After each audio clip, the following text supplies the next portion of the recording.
possibility that we will be able to do that. So again, by putting that together in sets of 3, now look at the graduates that we have that's coming out of that entity. It's not just maybe 4 physics, but it may be 12 or 15 people. First of all, I'd like to thank everybody for showing up. I know you're all very busy people, and this is a large effort to get everyone here. I now understand your reasoning behind the change in the anthropology program. However, I do not understand why that program was handled in that way, outside of the program review process, and all the other programs that have been under review were handled under the program review process. What set the anthropology department apart, and that it was handled in the way that it was, as opposed to the way that the rest of the departments were? Well, let me start, and then Brian can jump into this. When last year and this year we look at the Department of Sociology and Anthropology, and I didn't just look at programs just this year. We've been looking at programs over 5-6 year time frame, and Debbie Temple has been providing a lot of information. I was noticing both sociology and anthropology looked a little not as strong as they could be. And anytime you have 2 programs in the same department, it's difficult to have both of them become great. What I want to have happen is both these programs become great. And I think they're better able to achieve that if we separate them out, and that's what I did. That's the very reason they went in the direction they did. We have 4 faculty that are physical anthropologists. It makes sense to put them together with others that may have similar interests, and so that's what I did. It wasn't a program review process as much as it's looking at it saying, if we're going to make these programs strong, what needs to happen and what needs to happen now? That's more my decision than another, but I'm sure Brian has some other comments about it. I understand that for students and for a lot of people, it seems as though we're doing something really new and different with program review, but as Dr. Grady has made clear, we do program review regularly. And for the last 2 program reviews, there were very considerable concerns about the viability of anthropology. And that's not to say the quality of anthropology, because the quality of our anthropology has been tremendous. There's no doubting that, and there's no disputing its value as a discipline and its value in relation to other fields like sociology in my college and forensic sciences and so on.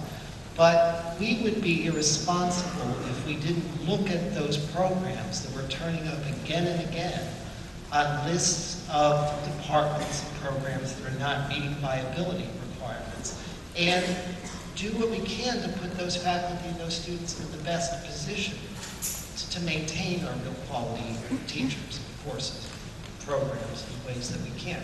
Now, just to add a couple of things to what Dr. Stanton said, 2 departments in my college keep coming up again and again. Anthropology, sociology was becoming a little bit problematic, as Dr. Stanton says, and philosophy and religious studies. I did not wait, and Dr. Stanton didn't wait for a program review to come along to begin to look at solving those issues.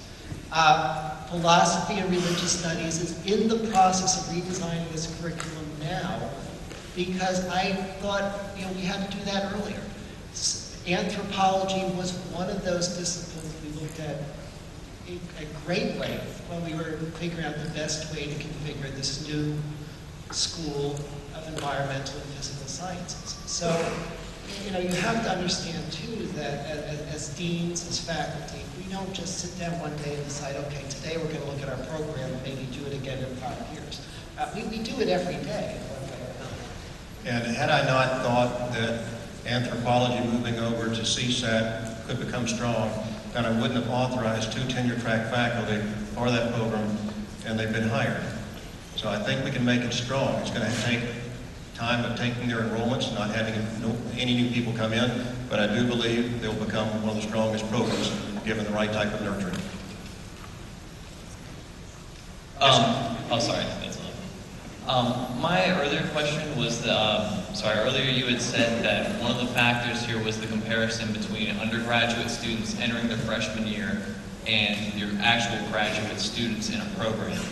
I was just wondering if the inherent difficulty in the program was taken in as a factor. As a physics major, I understand there's a lot of undergrads that get into this and don't understand how hard it's really going to be. And I find it a little bit ironic that our program is under review because it's so challenging, and the fact that I'm getting a lot of knowledge out of this is actually what's kind of turning around and biting us in the butt because it's so hard.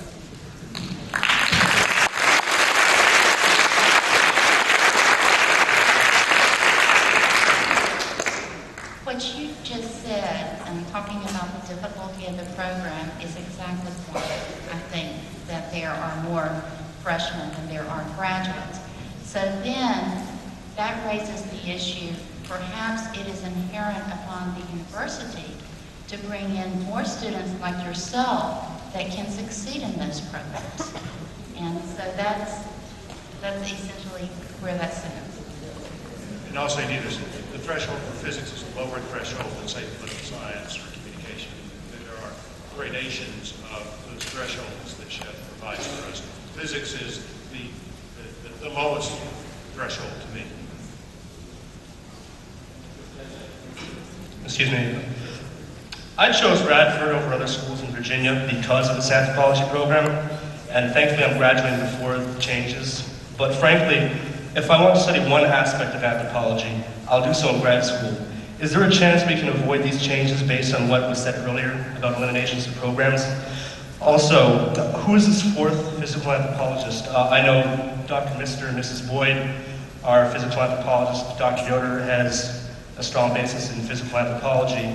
If you're referring to Dr. Fox, he studies the formative period in the Altiplano in South America, so he doesn't even deal with bones. He knows his osteology. He went through an undergrad program like I did, but he's not a physical anthropologist, he's an archaeologist. And that's an important aspect of anthropology as a holistic study, as opposed to broken up into sociology, into this new forensics department you're trying to create. I have my associate's degree in sociology, and it's because I took sociology, I decided to take anthropology and study the system as a whole. Maybe my next question is there anything we can do to keep this from happening? Because this, to most of us anthropology majors and the faculty in the program, is a travesty at best. The anthropology program is moving into CSAT. That's where it will be. Hopefully it will grow and become a very strong program. I sat down with both the cultural anthropologists and asked if they wanted to move. They decided they'd rather stay in sociology. That doesn't mean that the anthropology program in CSAT will not grow and include those areas as well. And we have on this campus already numerous places where departments work across college lines, and we certainly will have it here. Programs in the fall of the year will have their courses cross-listed. We want to make sure that all the students that are interested in anthropology will have their needs satisfied regardless of the location of the faculty. In regards to the budget cuts, what does this mean for our RTC program?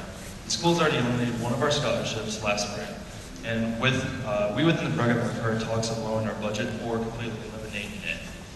If this is true, why would you want to reduce the budget of the #1 RTC program across the nation based on last semester's numbers?